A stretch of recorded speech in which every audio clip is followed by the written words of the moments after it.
Warga Pekontiu Memon, Kecamatan Pugung, Tanggamus, Lampung digegerkan dengan penemuan sesosok mayat pria, Senin tanggal 12 Juli tahun 2021 pagi.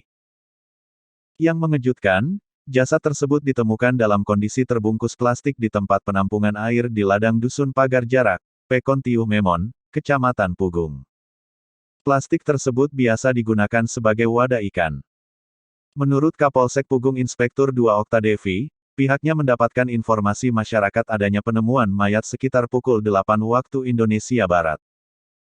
Setelah diperiksa, diketahui mayat tersebut berjenis kelamin laki-laki, diperkirakan berumur 30 tahun, kata Okta, mewakili Kapolres Tanggamus AKBP Oni Prasetya.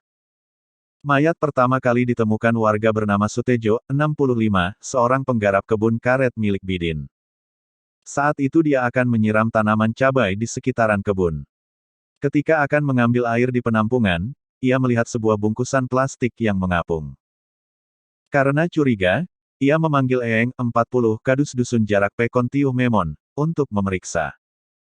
Berdasarkan kecurigaan bahwa plastik ikan tersebut berisi mayat manusia, maka saksi Eeng menghubungi Polsek Pugung, jelas Okta.